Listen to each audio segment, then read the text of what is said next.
Okay, so imagine this. The one app on your phone that's designed to literally save your life is actually secretly working against you.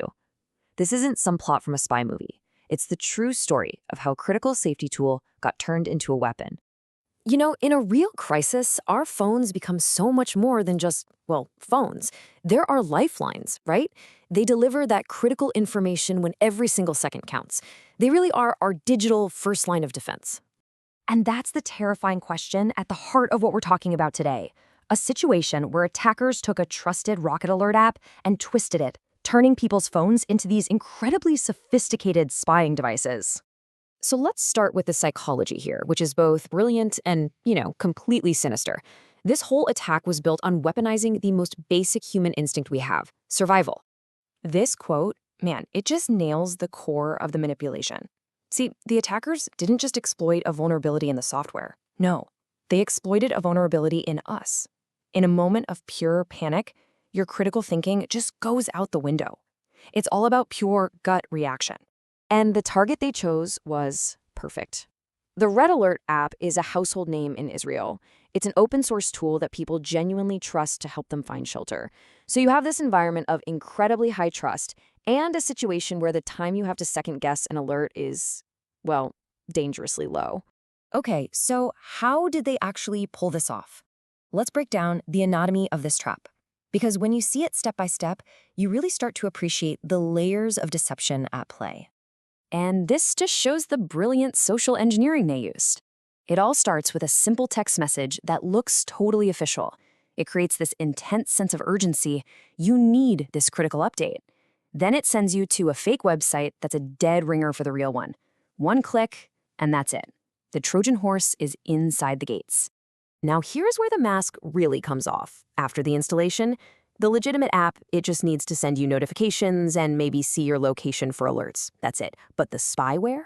Whoa. It asked for the keys to the entire kingdom, access to all your texts, your contacts, your call history. I mean, that's a massive red flag that shows its true purpose was never safety, it was surveillance. And the amount of data they stole was just staggering. The attackers got a complete intelligence profile on every single victim, who they talk to, what they're saying, where they are at any given moment, even what other apps they use. It's basically a digital blueprint of a person's entire life.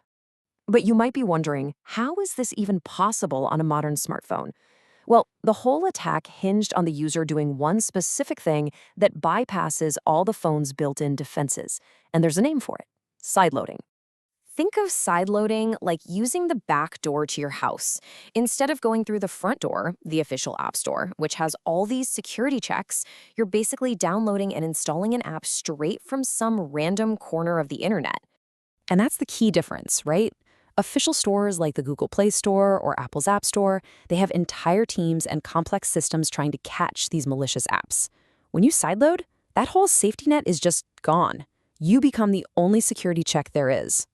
And the data on this is pretty stark. According to a report from Apple, Android devices, which makes sideloading pretty easy, have anywhere from 15 to 47 times more malware infections than iPhones.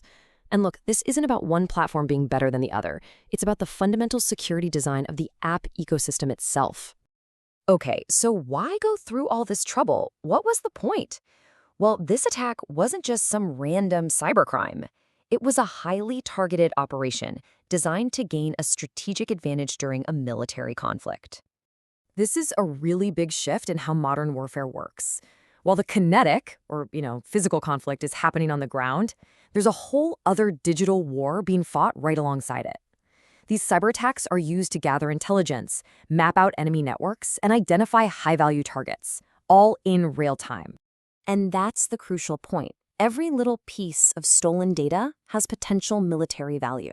GPS data can track reservists as they head to their units.